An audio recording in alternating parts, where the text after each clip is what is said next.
नमस्कार अनि हार्दिक स्वागत छ यहाँहरु सम्पूर्णलाई कार्यक्रम साझा सरोकारमा छौं हामी। कार्यक्रम साझा सरोकार लुम्बिनी मिडिया हबले उत्पादन गर्ने गर्छ। यो कार्यक्रम रूपन्देहीको देवदह टेलिभिजन त्यसैगरी लुम्बिनी प्रदेशका विभिन्न रेडियो स्टेशनहरू, हाम्रो आधिकारिक युट्युब च्यानल र फेसबुक पेज मार्फत संसारभर हेर्न र सुन्न सक्नुहुन्छ। कार्यक्रम साझा सरोकारमा हामीले फरक विषयमा छलफल, कुराकानी, विचार विमर्शलाई प्रस्तुत गर्ने गर्छौं। आज पनि हामी अलिकति फरक विषयमा यहाँहरुमा छलफलका लागि उपस्थित भइसकेका छौं।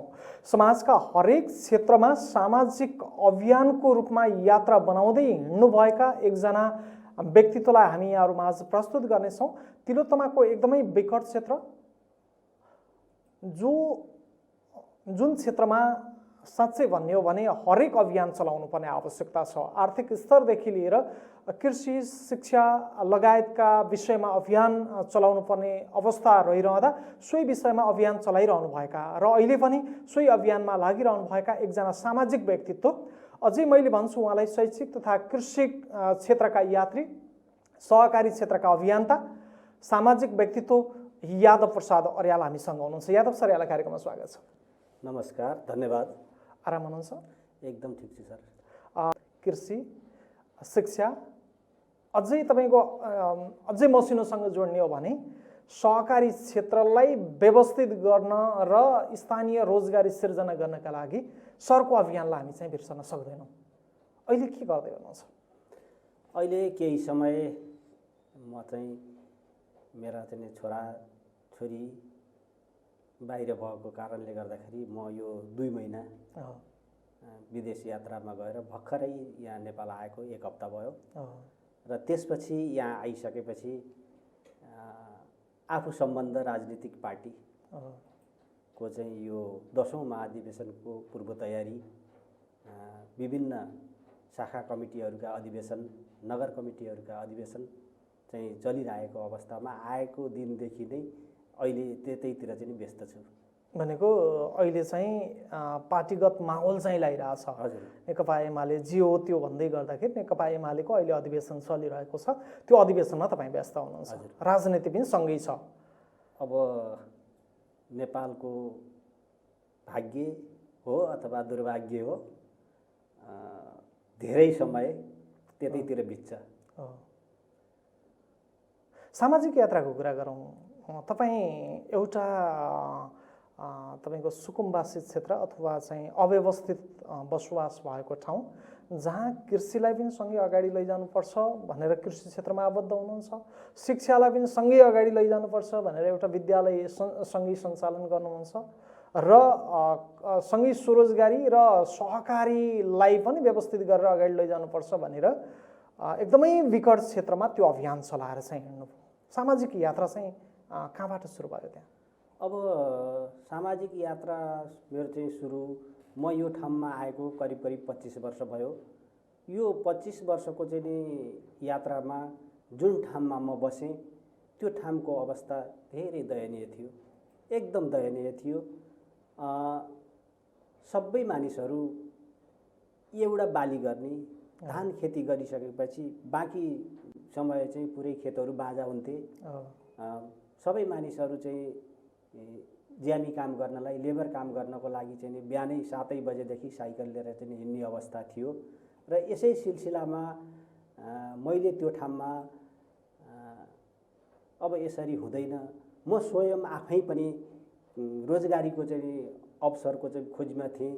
आफूसित लगानीको चाहिँ पर्याप्त चाहिँ आर्थिक नभएको त्यो अवस्थामा कसरी यो रोजगारीलाई चाहिँ अगाडि बढाउने भन्ने चाहिँ एकदम चिन्ताको विषय, स्वरोजगारी कसरी सिर्जना गर्ने, स्वरोजगार कसरी सिर्जना गर्ने भन्ने चिन्ताको चाहिँ विषय थियो।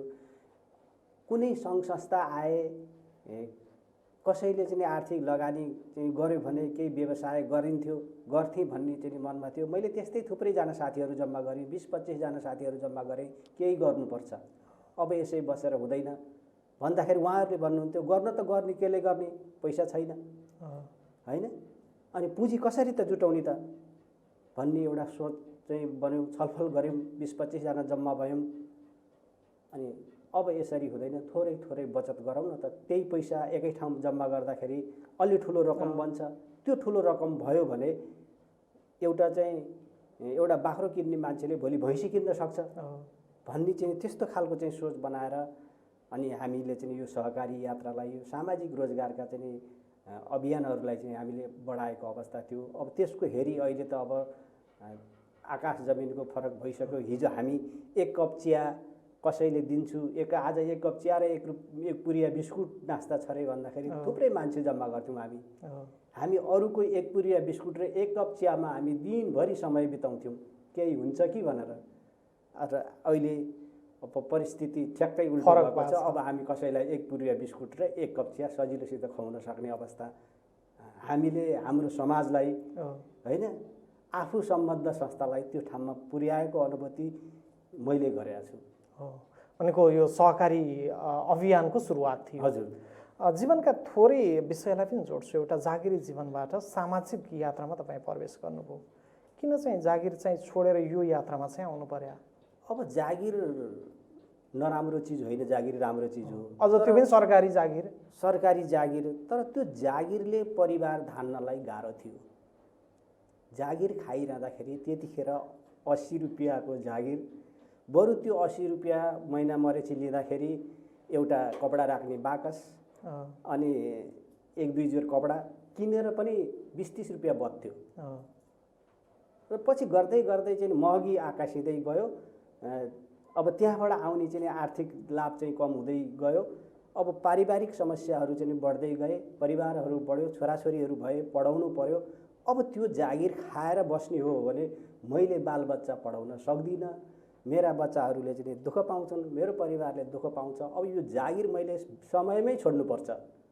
यदि म यो जागिर भनेर अल्झिएँ भने मेरा परिवारहरू पछाडि पर्छन् भन्ने मेरो मनमा लाग्यो। र त्यसो भइसकेपछि मैले आफूले जागिर खाएको ठाउँमा पनि भन्थेँ अब म जागिर छोड्दैछु, अब मलाई कुनै चाहिँ काम नलाउनुहोस् है, म काम गर्दिनँ, म जागिर छोड्ने हो भन्दाखेरि साथीहरूले भन्नुहुन्थ्यो तेरो प्रमोसन हुँदैछ त माथि माथि गइराखेका छस्, किन जागिर छोड्ने कुरा गर्छस्?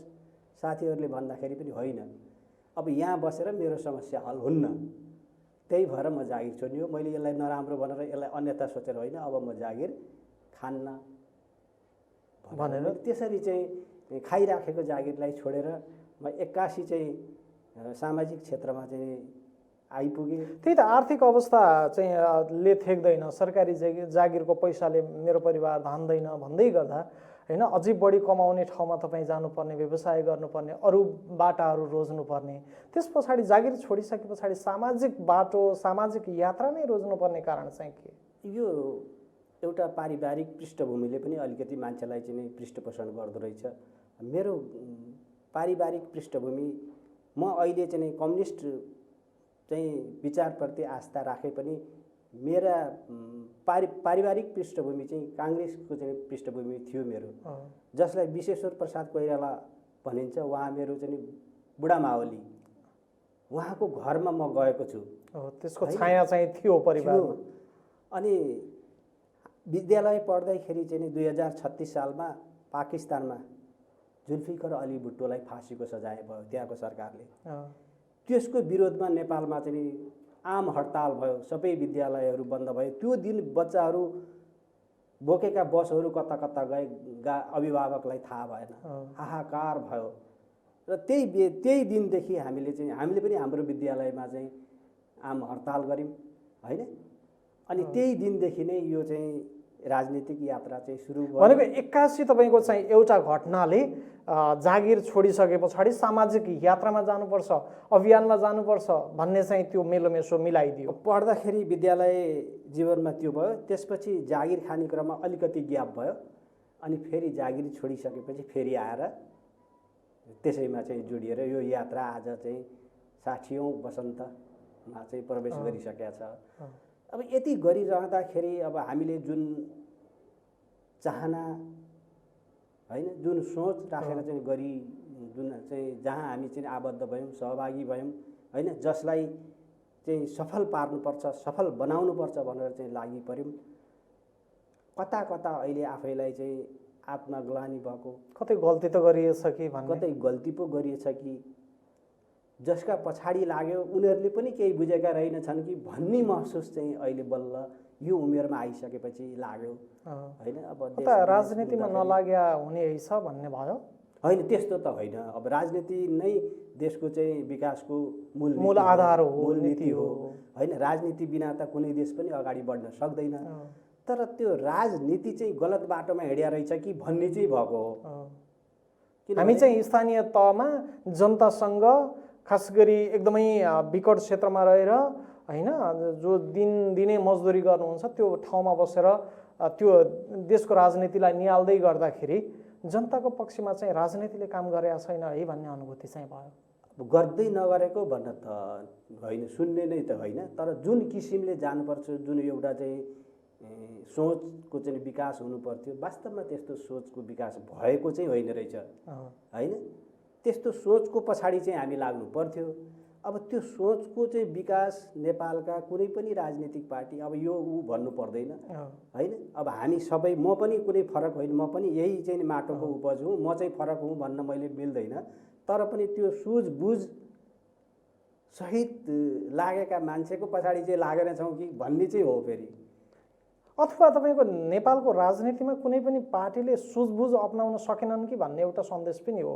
कौनलाई सान्दै सबै जुन हेरे पनि त्यस्तै त्यस्तै देखिने होइन। खास गरी तपाईँको मूल धारमा चाहिँ कोही पनि आउन नसक्ने, त्यसले गर्दाखेरि पनि कता कता सरसँग जोडिएका सरले मलाई भनिरहँदाखेरि सामाजिक व्यक्तित्व, सहकारी अभियन्ता, शैक्षिक व्यक्तित्व भनिरहँदाखेरि मैले जे गरेँ यहाँकै उपजलाई हेरेर गरेको, मैले कुनै बाहिर गएर नयाँ सिकेर आएर त गरेको थिएन होइन भन्दाखेरि आज गरेका जुन अभ्यासहरू पनि कतै गल्ती त रहेनछन् कि भनेर सोच्नुपर्ने अवस्था छ। मैले एउटा निजी विद्यालय सञ्चालन गरेको छु होइन।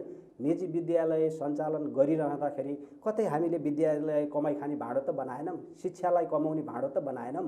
वास्तवमा आज संसार, आज विश्व चाहिँ घाँस बाँस कपास, शिक्षा, रोजगार, स्वास्थ्यको चाहिँ पर्याप्त चाहिँ नि सुविधा भोगेका नागरिकका अगाडि हामीले चाहिँ पैसा लिएर पढाउँछौँ भन्दा हामीलाई पनि त अलिकति आत्मग्लानि हुनु पर्यो नि।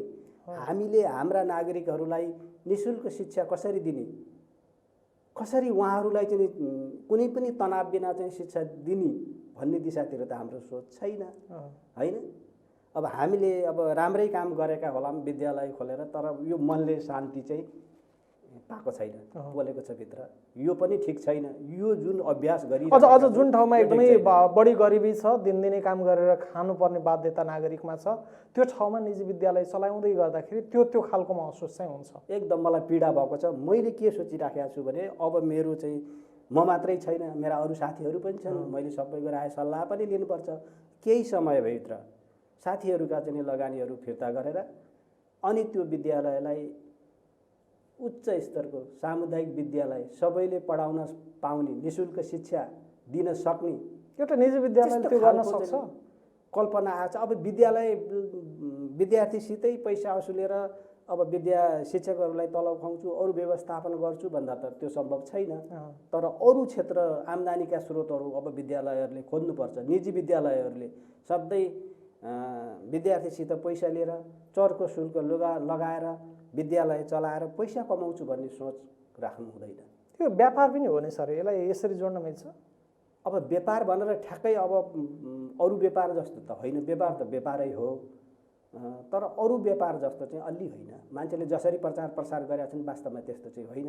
त केही शुल्क चाहिँ आफू चल्नको लागि पनि बाँच्नको लागि पनि लिनुपर्ने भएर बाध्य भएर लिएको चाहिँ हो, तर व्यापारै भनेर त्यस्तो व्यापार चाहिँ होइन जस्तो लाग्छ मलाई। कृषि पनि गर्नुहुन्छ, सरको घरमा धेरै गाई छन् होइन, त्यो देखिरहेको अनुभूति गरिरहेको, दुध बेच्नुहुन्छ, बिहानभरि काम गर्नुहुन्छ, अनि डेरी आफ्नै नेतृत्वमा चलाइरहनु भएको छ। कस्तो हुन्छ यो कृषि क्षेत्रलाई कसरी लिन सकिन्छ? हामीले जे गर्यौँ मैले भनिहालेँ नि, विद्यालय चलायौँ आफ्नै किसिमले चलाइयो, सहकारी चलायौँ त्यही किसिमले चलाइयो, सामाजिक कामहरू गरियो त्यही किसिमले चलाइयो। अब व्यवसाय गर्ने जुन सिस्टम छ, परिपाटी छ, त्यही नै गल्ती छ भन्ने लाग्यो। किनभने बिहानैदेखि उठ्ने, काम गर्ने, दुःख गर्ने, तर प्रतिफल कमाउने प्रतिफल चाहिँ छैन। त्यसको जिम्मेवारी कसैले लिन चाहदैनन्, कोही छैन।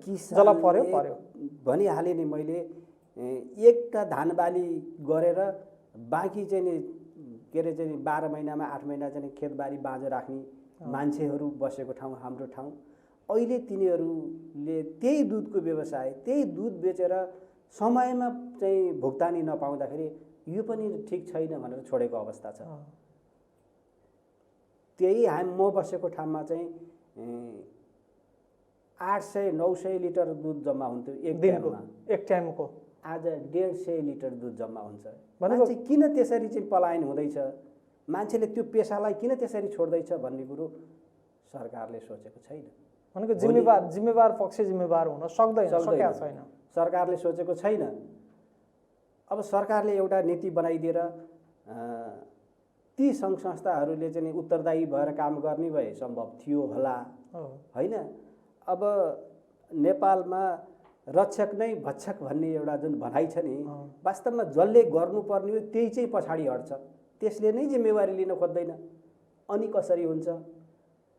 आज चाहिँ त्यत्रा चाहिँ नि दुध जम्मा गर्ने ठाउँमा 150-200 लिटर दुध जम्मा हुन्छ। मान्छे किन पलायन हुँदैछ? अब त्यो आज त 150 लिटर भयो, अब त्यो 1.5 लिटरमा झर्छ। त्यो 1.5 लिटरमा झर्याइदिने त्यहाँका मान्छेले दुध कसरी खाने? होइन, गाह्रो छ। अनि बाँच्नको लागि त, स्वास्थ्यको लागि त दुध त आवश्यक छ नि त, अनिवार्य छ दुध खानु, स्वास्थ्यको लागि अनिवार्य छ। अब भोलि त्यो दुध बच्चादेखि लिएर वृद्धसम्मका लागि दुध अपरिहार्य हो। अब त्यो दुध स्वास्थ्यका हिसाबले फेरि हामीले विदेशसित किन्ने हो, अरू देशबाट ल्याउने हो। यस्तो अवस्था देशमा सिर्जना भएको छ। सबै मान्छे आफ्नै तालले चाहिँ हिँडिराखेका छन्। अब भोलि देश कस्तो दुर्घटनामा पर्छ भन्ने कुरो भयावह अवस्था लाग्छ मलाई। खेती गर्ने ठाउँ कहाँ हो? भोलि हाम्रा चाहिँ देशका चाहिँ जनसङ्ख्या कुन हिसाबले चाहिँ वृद्धि भइराखेका छन्? उनीहरूलाई चाहिँ बाँच्नको लागि कति हो खेतीयोग्य जमिन, कतिमा खेती गर्नुपर्ने हो, कति अन्न उत्पादन गर्ने हो? आजको जस्तो अरबौँ अरबको चाहिँ किनेर खुवाएर सधैँभरि किन्ने पैसा त भइरहँदैन। पैसा त राखेको पैसा थप्दै गयो भने न बढ्दै जान्छ, झिक्दै जान्छ, ब्यालेन्स मिल्छ। थप्नु छैन, झिकेको झिकै, थप्नु छैन, झिकेको झिकै, अनि त्यो ढुकुटी त रित्तिन्छ। कति समय चल्छ? एक दिन त नेपाली ठुलो भोकमारीमा चाहिँ पर्न सक्ने सम्भावना धेरै छ। खेतीयोग्य जमिन जम्मै अब यहाँ प्लटिङले खाइसकेका छ, होइन? नागरिकको चाहिँ बसोबासको अवस्था कस्तो हुने, सडकको अवस्था कस्तो हुने, पानीका चाहिँ सुविधाहरू चाहिँ कसरी दिने, विद्युत सप्लाईको चाहिँ मोडल कस्तो हुने सरकारका ध्यानमा छैन। सधैँभरि बिजुलीको सिमेन्टीको पोल टाँगेर हेर्नुहोस् त बाटोको दुर्गति।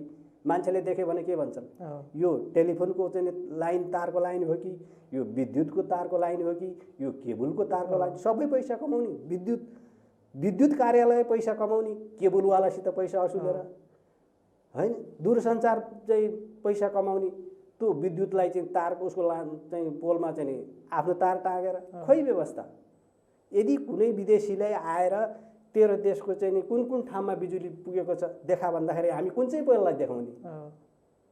यस्तो अवस्था छ। देख्दाखेरि यो हेर्दाखेरि रुन मन लाग्छ, तर रुन मात्रै मन लाग्छ, गर्न सक्ने ठाउँमा त फेरि पनि छैन, होइन? अब केही गर्छन् यिनीहरूसित केही भनेका मान्छेहरू जसलाई हामीले भनेका छौँ वास्तवमा होइन रहेछ। बाहिर देखाउने दाँत र चपाउने दाँत फरक रहेछ। त्यसो भएको हुनाले कहिले कहिले उखानहरू सुन्ने गरेका छौँ हामीले, यो सतीले सरापेको देश, होइन?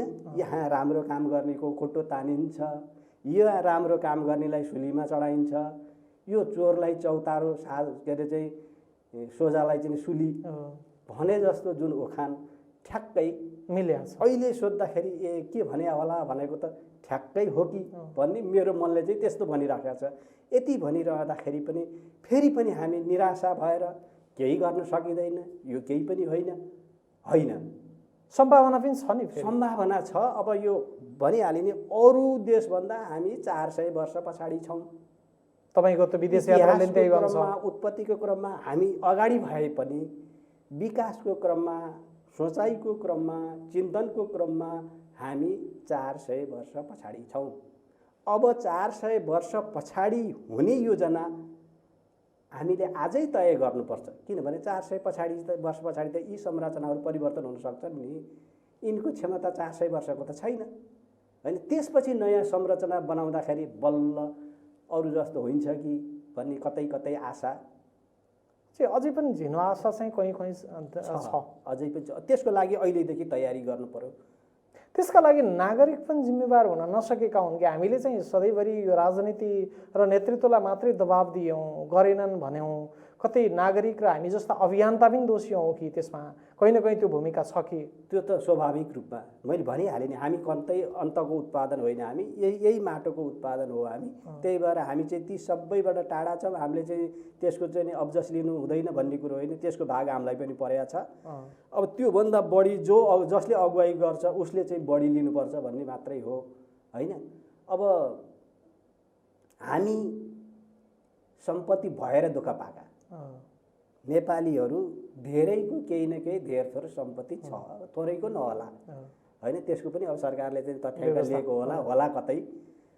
तर अधिकांश मान्छे हामीले आफ्नो ठाउँमा हेर्दाखेरि 100मा 1, केही चाहिँ नभएको 100मा 1 होला, 1 होइन। त्यो 100को 1लाई त व्यवस्थापन गर्न सकिन्छ नि, सकिन्छ। भइरहेका मान्छे पनि व्यवस्थित छैनन्। जसको सम्पत्ति छ, जसको चाहिँ सबै कुरो छ, ऊ आफै व्यवस्थित भइराखेका छैन।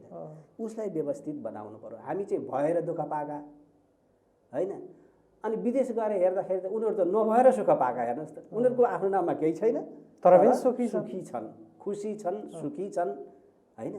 अनि सम्पत्ति भएर दुःख पाउनु छ भने किन चाहियो त त्यो सम्पत्ति? चाहिएन नि होइन। कतै यो जुन जग्गा वितरण प्रणाली, जुन भूमि सम्बन्धी व्यवस्था नै गलत छ हो कि होइन। त्यसले गर्दाखेरि पनि कतै हामी पछाडि परेका त छैनौँ विकासमा भन्ने पनि कतै कतै मनमा चाहिँ सोच आउँछ। त्यो सबै कुरा राज्यले व्यवस्थापन गर्न सकेको भए तपाईँको चाहिँ अब गर्ने खाने होइन, कमाउनेतिर जाने, अनि शिक्षा स्वास्थ्यका लागि पनि राज्यले नै व्यवस्थापन गरिदिएको भए अनि स्वार्थका कुरा, धेरै सम्पत्ति कमाउनुपर्छ, म धनी हुनुपर्छ भन्ने खालको कुराहरू चाहिँ कम हुन्थ्यो कि भन्ने जस्तो लाग्छ। यो अकुत सम्पत्ति कमाउने जुन परम्परा बस्यो देशमा, सबैभन्दा ठुलो दुश्मन त त्यही नै हो। अरूभन्दा धनी नै हुनुपर्ने छ, सम्पन्नै हुनुपर्ने छ, सम्पन्न हुनुपर्ने। अब गाडी चढ्नुपर्ने होइन, विदेशमा पैसा राख्नुपर्ने, विदेशमा नभए स्वदेशमै पनि खाल्टो खनेर लुकाउनु पर्ने होइन। यस्तो किन भयो? यो चाहिँ अब राज्यले एउटा चाहिँ नीति नबनाएको, नीति बनाए पनि नीति निर्माताहरू स्वयं नै आफैले खनेको खाल्टामा आफै परिन्छ कि भनेर आफू उम्किने खालको चाहिँ नीतिहरू बन्ने होइन। यस्तो खालको चाहिँ परिपाटी देशमा भएर अलिकति कडा खालको, अलिकति गल्ती गर्नेहरूलाई कडा खालको सजायको व्यवस्था नभएका कारणले गर्दाखेरि यो जुन परिपाटी चाहिँ मौलाएर गएको हो कि भन्ने पनि लाग्छ हामीलाई। अब देशमा चाहिँ संविधान छ, नियम छ, कानुन छ, नियामक निकायहरू छन्, कार्यान्वयन गर्ने निकायहरू छन्, ती निकाय नै भ्रष्ट छन्। अब त्यसलाई गर्ने कसले? म जतिको मान्छे कुनै पनि कार्यालयमा जाँदाखेरि पैसा नखाई काम हुन्न, त्यो बाध्यता छ। अनि कसरी हो? पैसो नखाई मैले ठ्याक्कै अब अहिले पैसो खाएँ भनेर कसैको जागिर खोजिदिएर उनका परिवारलाई चिल्लीबिल्ली पार्नु मलाई त्यति उचित लागेको छैन। तर मेरो मनले भनेको छ, सधैँ भन्छ मलाई आत्माले शान्ति दिन्न, म जस्तो मान्छे, म जतिको मान्छेले त पैसा नखाइकन काम गर्न सक्दिनँ भने सर्वसाधारण नागरिक के गरेका होलान्? सहकारी अभियानको विषयमा कुराकानी गर्छौँ। एउटा विकट क्षेत्रमा यादव प्रसाद अर्याललाई सहकारीसँग जोडिएन भने अन्याय हुन्छ। एउटा विकट क्षेत्रमा 5 रुपियाँ, 2 रुपियाँ, 1 रुपियाँबाट सुरु भएको त्यो सहकारी आज करोडौँको चाहिँ वार्षिक हिसाबले आय व्यय प्रस्तुत गर्ने स्थानमा छ। ब्याङ्क सरह चाहिँ भएको छ, जहाँ अव्यवस्थित जग्गा छ, जमिन छ होइन, लगानीको वातावरण सुरक्षित छैन तर पनि व्यवस्थित छ। हाम्रो सहकारीको यात्रा चाहिँ कसरी सुरु भयो? मैले अघि नै थोरै सरलाई भने, अब हामी कुनै व्यवसाय सुरु गर्नलाई पहिले त पैसा चाहियो, पैसा थिएन। पैसा नभइसकेपछि कता कता सुनिन्थ्यो 20-25 जनाको समूह बनाउँदाखेरि ब्याङ्कले लगानी गर्छ अरे भन्ने त्यतिखेर पनि सुनेको हो। अनि त्यतिखेर गर्दाखेरि